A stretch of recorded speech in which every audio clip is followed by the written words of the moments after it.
Halo teman-teman semua, apa kabar? Sampurasun. Assalamualaikum warahmatullahi wabarakatuh. Waalaikumsalam warahmatullahi wabarakatuh. Oke, teman-teman, perkenalkan nama saya Alfa Hidayatullah, mahasiswa Teknik Mesin Politeknik Negeri Jakarta. Dan selamat datang di program PIP, Pusat Informasi Pendidikan, untuk informasi-informasi mengenai kampus-kampus di wilayah Jabodetabek. Dan untuk season pertama ini saya sudah bersama narasumber yang tentunya ini dari organisasi IPPMK juga. Ada Linggawan Fahrul. Apa kabar Linggawan Fahrul? Alhamdulillah baik, Alfat. Gimana kabarnya selama pandemi kuliah? Ya, membiasakan diri lah dengan kuliah online. Adaptasi ya? Adaptasi. Oke teman-teman, jadi episode pertama kita ini kita akan kupas tuntas mengenai dari mulai jalur masuk dan juga mungkin kehidupan kampus di UNJ sendiri dari Linggawan Fahrul ini yang tentunya semester berapa sekarang? Semester 4. Sudah cukup berpengalaman. Nanti akan next semester 5, tingkat 3.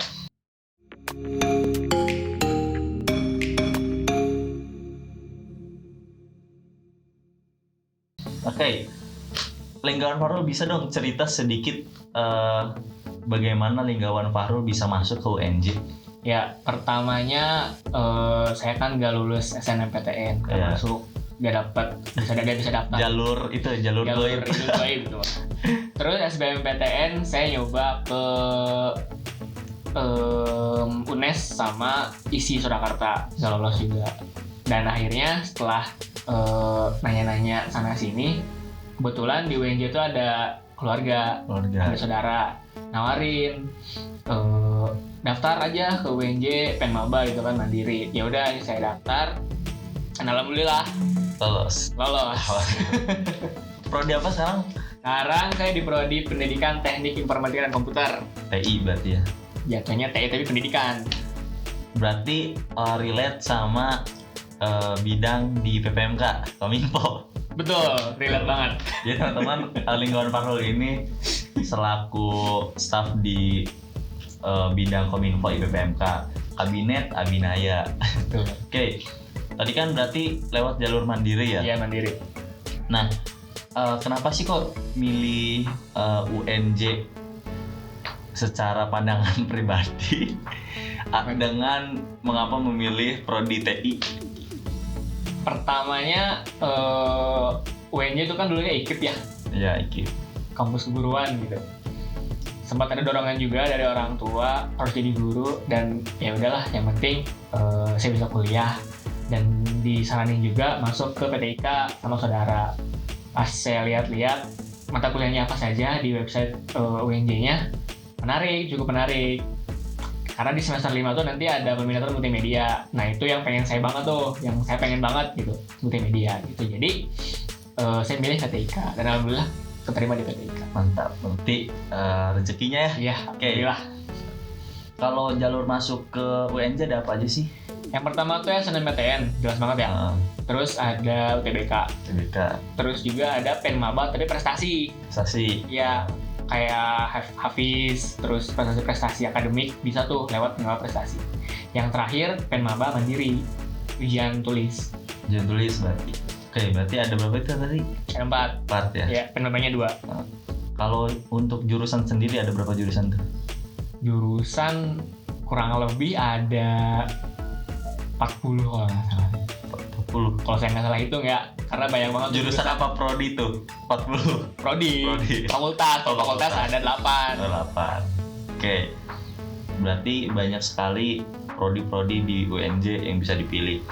Terus kalau Fahrul sendiri nih, lihat euforia siswa-siswa SMA atau SMK di Kuningan melihat yang berminat ke kampus UNJ itu gimana? Banyak nggak sih? Untuk tahun 2019 lumayan. Untuk angkatan gue pribadi ya.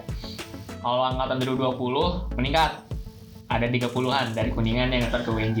Namun untuk tahun sekarang nih, tahun 2021, yang SNM belum ada tuh. Aduh. Entah saya yang belum dapat informasi atau emang nggak ada yang daftar, kurang tahu. Jadi belum kedata tuh yang siswa-siswa yang daftar ke UNJ lewat jurusan SNMPTN gitu. Berarti belum nih SNM. Belum nih. SBM juga belum. SBM belum mulai. Atau belum pengumuman kali ya. Oke, Linggar Marul untuk punya statement sendiri gak? Kenapa siswa-siswa Kuningan tuh bisa nih memilih UNJ sebagai kampus utama mereka untuk melanjutkan pendidikan? Menurut Aparul sendiri gimana tuh? Oke, gimana ya?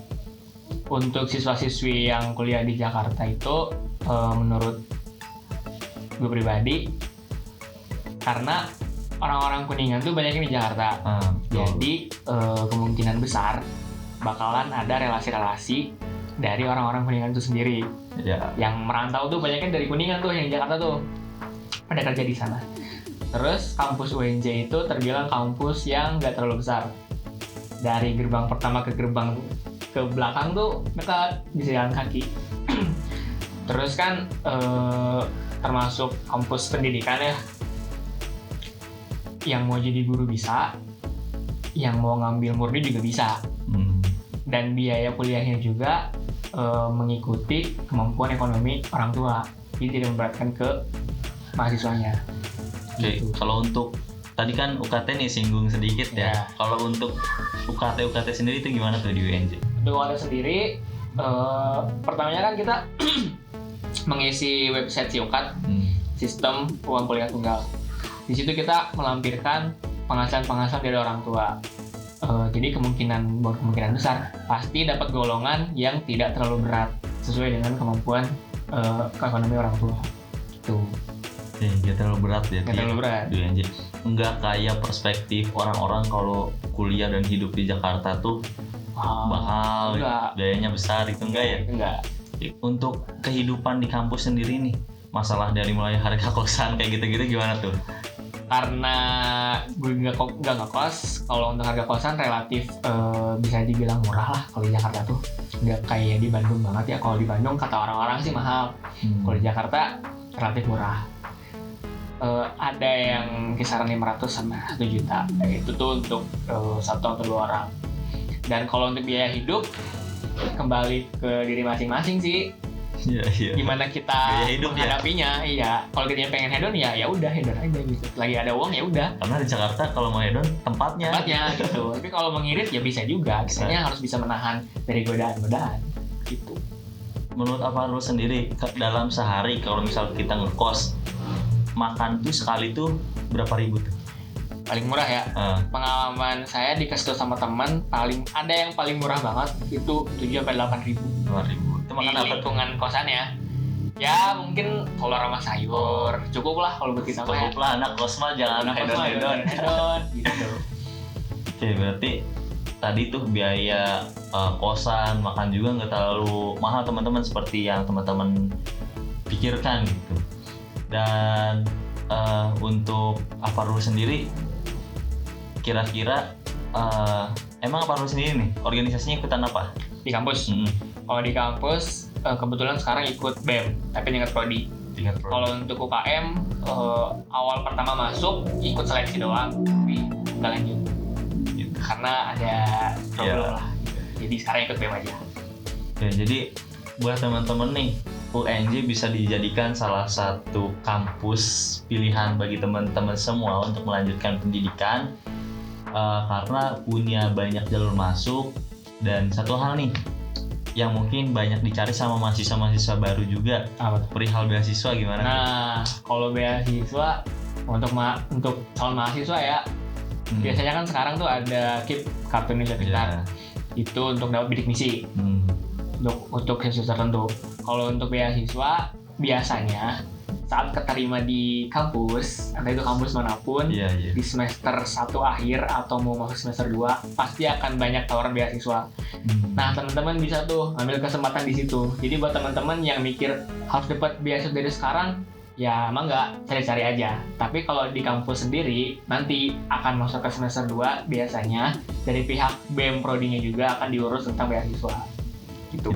Jadi emang sih saya juga ngerasain bahwasanya beasiswa itu setelah kita masuk kampus banyak sekali. Iya, banyak sekali. Jadi yang penting teman-teman kalian semua giat buat nyari informasi-informasi tentang beasiswa. Bulat lah intinya gitu. Atau sekarang mungkin Aparul sendiri bisa ngasih closing statement buat teman-teman semua tentang talkshow kita pada hari ini, pada episode ini, itu sebagai penutup. Ya, sebetulnya kuliah itu dibilang penting-penting Ya. karena kita mendapatkan pengalaman yang belum tentu orang-orang lain dapatkan. Buat teman-teman yang sekarang pengen masuk ke dunia kuliah, ke perkuliahan, entah itu di kampus manapun, perjuangin sampai akhir banget, perjuangin. Jangan sampai putus tengah jalan, karena itu impian teman-teman. Kalaupun teman-teman terpatahkan oleh kenyataan, jangan putus asa. Kesempatan masih banyak. Kalaupun teman-teman ingin ngambil kerja dulu, silahkan. Toh kalau mau teman-teman pengennya kerja aja, ya udah nggak apa-apa. Tergantung teman-teman sendiri. Saya tidak bisa memaksakan, tidak bisa kamu harus kuliah, kamu harus kerja, enggak, itu kembali ke teman-teman sendiri. Yang penting terus berusaha dan jangan pernah putus asa. Betul sekali, karena masih banyak jalan menuju Roma. Iya, betul. Oke, itu teman-teman closing statement dari Linggawan Fahrul tadi. Kita udah banyak berbincang nih tentang kampus UNJ, dan tunggu episode-episode berikutnya yang tentunya akan ngebahas kampus-kampus lain di wilayah Jabodetabek. Masih ada UIN, Gunadarma, PNJ, dan Masih banyak lah. Jadi so stay tune terus di IG PIP Jabodetabek, dan bisa nih bantu share video ini ke teman-teman kalian semua agar mereka juga tahu informasi mengenai kampus UNJ dan Pusat Informasi Pendidikan Jabodetabek ini. Sekian dari gua, Al-Fatih Hidayatullah. Terima kasih. Wassalamualaikum warahmatullahi wabarakatuh. Waalaikumsalam warahmatullahi wabarakatuh.